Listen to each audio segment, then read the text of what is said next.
Are fit and healthy. आज हम Hindi first में चैप्टर नंबर 4 रीड करेंगे। इस चैप्टर का आधा भाग हम प्रीवियस वीडियो में पढ़ चुके हैं, जिसमें बिंदा अपनी सौतेली माँ के दुर्व्यवहार से बहुत ही दुखी थी। तो उसकी सौतेली माँ का दुर्व्यवहार देखकर लेखिका अपनी माँ से कहती कि माँ, तुम कभी तारा न बनना, चाहे भगवान तुम्हें कितना ही चमकीला तारा बनाए। और उस दिन वह अपनी माँ के पल्लू में सिमटकर सो जाती है। आज हम उससे आगे पढ़ेंगे। Open your book and page number 24, third paragraph. Binda के अपराध तो मेरे लिए अज्ञात थे, पर पंडिताइन चाची के न्यायालय से मिलने वाले दंड के सब रूपों से मैं परिचित हो चुकी थी। गर्मी की दोपहर में मैंने बिंदा को आंगन की जलती धरती पर बार बार पैर उठाते और रखते हुए घंटों खड़े देखा था।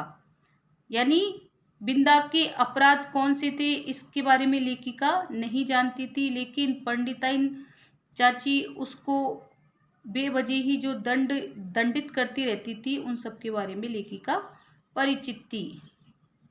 चौके के खंभे से दिन भर बंधा पाया था, भूख से मुरझाए मुख के साथ पहरों यानी बहुत समय तक नई अम्मा और खटोले में सोते मोहन पर पंखा झलते देखा था। उसे अपराध का ही नहीं, अपराध के अभाव का भी दंड सहना पड़ता था। यानी उसने कोई गलती ही नहीं की हो, तब भी जो पंडिताइन चाची उसकी सौतेली माँ थी, वह उसको दंड देती रहती थी। कभी धूप में खड़ा कर देती, कभी चौके के खंभे से बांध देती, और कभी कई दिनों तक उसको भोजन नहीं देती थी। इसी से पंडित जी की थाली में पंडिताइन चाची का ही काला मोटा और घुंघराला बाल निकलने पर भी दंड बिंदा को मिला। कभी पंडित जी की थाली में अगर खाने में बाल निकल जाता था तो इसकी सजा बिंदा को ही मिलती थी। उसके छोटे छोटे हाथों से धुल न सकने वाले उलझे तेलहीन बाल भी अपने स्वाभाविक भूरेपन और कोमलता के कारण मुझे बड़े अच्छे लगते थे। जब पंडिताइन चाची की कैंची ने उन्हें कूड़े के ढेर पर बिखराकर उनके स्थान पर बिल्ली की काली धारियों जैसी रेखाओं से भर दिया तो मुझे रुलाई आने लगी। पर बिंदा ऐसे ही बैठी रही मानो सिर और बाल दोनों नई अम्मा के ही हो। और एक दिन याद आता है, चूल्हे पर चढ़ाया दूध उपना जा रहा था। बिंदा ने नन्हे नन्हे हाथों से दूध की पतीली उतारी अवश्य, पर वह उसकी उंगलियों से छूटकर गिर पड़ी। खोलते दूध से जले पैरों के साथ दरवाजे पर खड़ी बिंदा का रोना देख मैं हतबुद्धि सी रह गई। यानी उसके हाथों से जब वो दूध की पतीली छूट गई तो उसके पैर जल गए, और वह जली हुई पैरों से लेखिका के पास आई तो उसे देखकर लेखिका आश्चर्यचकित देखती रह गई। पंडिताइन चाची से कहकर वह दवा क्यों नहीं लगवा लेती, यह समझाना मेरे लिए कठिन था। उस पर जब बिंदा मेरा हाथ अपने जोर से धड़कते हुए हृदय से लगाकर कहीं छिपा देने की आवश्यकता बताने लगी, तब तो मेरे लिए सब कुछ रहस्यमय हो उठा। उस समय बिंदा उसे छुपाने के लिए कह रही थी कि तुम मुझे कहीं छुपा लो, नहीं तो पंडिताइन चाची मुझे बहुत उसकी जो सौतेली माँ है वह उसको बहुत पीटेगी। ये सब लेखिका के लिए एक रहस्य था। अपने घर में खींच अवश्य लाई, पर ऊपर के खंड में माँ के पास न ले जा सकी और न छिपाने का स्थान खोज सकी। इतने में दीवारें लांघकर आने वाले पंडिताइन चाची के उग्र स्वर ने भय से हमारी दिशाएं रूंध दी। इसी से हड़बड़ाहट में हम दोनों उस कोठरी में जा घुसे जिसमें गाय के लिए घास भरी जाती थी। मुझे तो घास की पत्तियां भी चुभ रही थी। कोठरी का अंधकार भी कष्ट दे रहा था, पर बिंदा अपने जले पैरों को घास में छिपाए और दोनों ठंडे हाथों से मेरा हाथ दबाए ऐसे बैठी थी मानो घास का चुभता हुआ ढेर रेशमी बिछौना बन गया हो। यानी पंडिताइन चाची की जैसे ही उन्होंने आवाज़ सुनी तो वो एक घास की कोठरी में जाकर छिप गए और वहीं पर सो गए। मैं तो शायद सो गई थी, लेकिन जब घास निकालने के लिए आया हुआ गोपी इस अभूतपूर्व दृश्य की घोषणा करने के लिए कोलाहल मचाने लगा, तब मैंने आँख मलते हुए पूछा, क्या सवेरा हो गया? सुबह जैसे ही गोपी घास लेने के लिए उस कोठरी में आया तो उसने बहुत तेज शोर मचाई कि तब मैंने आँख मलते हुए पूछा कि क्या सवेरा हो गया? माँ ने बिंदा के पैरों पर तिल का तेल और चूने का पानी लगाकर जब अपने विशेष संदेशवाहक के साथ उसे घर भिजवा दिया। तब उसकी क्या दशा हुई ये बताना कठिन है, पर इतना तो मैं जानती हूँ कि पंडिताइन चाची के न्याय विधान में न क्षमा का स्थान था न अपील का अधिकार। लेखिका जानती थी कि जब बिंदा अपने घर जाएगी या गई तो पंडिताइन चाची ने उसे बहुत ही कठोर दंड दिया होगा। फिर कुछ दिनों तक मैंने बिंदा को घर आंगन में काम करते नहीं देखा। उसके घर जाने से माँ ने मुझे रोक दिया था, पर वे प्राय कुछ अंगूर और सेब लेकर वहाँ वो आती थी। बहुत खुशामद करने पर रुकिया ने बताया, रुकिया उनकी सेविका थी लेखिका के यहाँ पर, तो उसने बताया कि उस घर में महारानी आई है। महारानी मतलब आगे इसके बारे में बताया जाएगा। तब लेखिका ने कहा, क्या वे मुझसे नहीं मिल सकती? पूछने पर वह मुंह में कपड़ा ठूंसकर हंसी रोकने लगी। यानी उस समय लेखिका का प्रश्न सुनकर रुकिया को बहुत तेज हंसी आ गई। जब मेरे मन का कोई समाधान न हो सका, यानी मैं ये नहीं जान सकी कि उस घर में कौन महारानी आई है, तब मैं एक दिन दोपहर को सभी की आंख बचाकर बिंदा के घर पहुंची। नीचे के सुनसान खंड में बिंदा अकेली एक खाट पर पड़ी थी। आंख एक गड्ढे में धंस गई थी। मुख दानों से भरकर न जाने कैसा हो गया था और मैली सी चादर के नीचे छिपा शरीर बिचौने से भिन्न ही नहीं जान पड़ता था।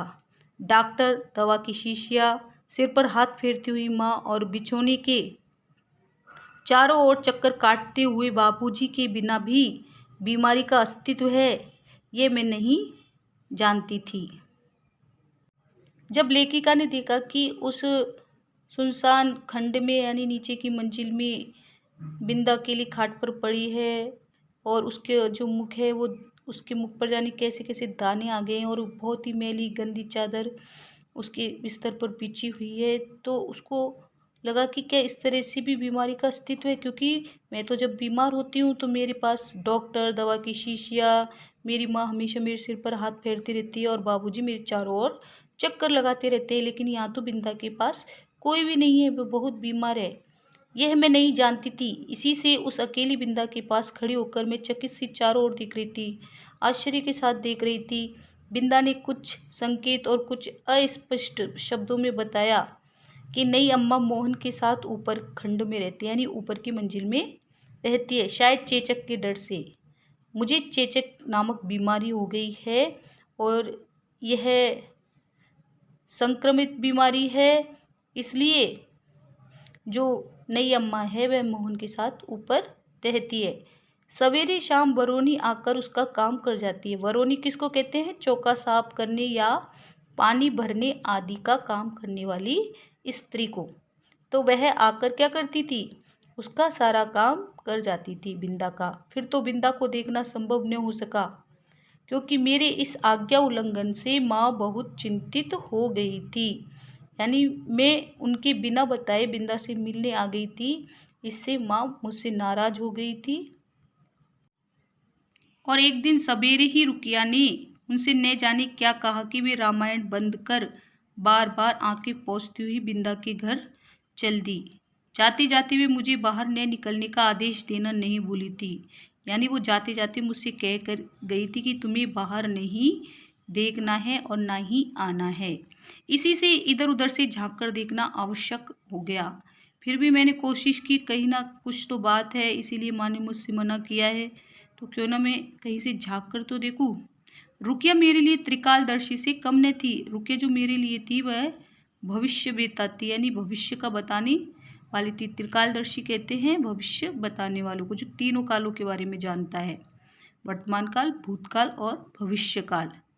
तो जो रुकिया थी वह मेरे लिए भविष्यवेत्ता थी, परंतु वह विशेष अनुनय विनय के बिना कुछ बताती ही नहीं थी। उसे बहुत प्रार्थना करनी पड़ती थी, विनय करनी पड़ती थी, तब जाकर वह बताती थी। और उससे अनुनय विनय करना मेरे आत्मसम्मान के विरुद्ध जान पड़ता था, और मैं उससे प्रार्थना करना, विनय करना बिल्कुल भी पसंद नहीं करती थी। अतः खिड़की से झांककर मैं बिंदा के दरवाजे पर जमा हुए आदमियों के अतिरिक्त और कुछ न देख सकी।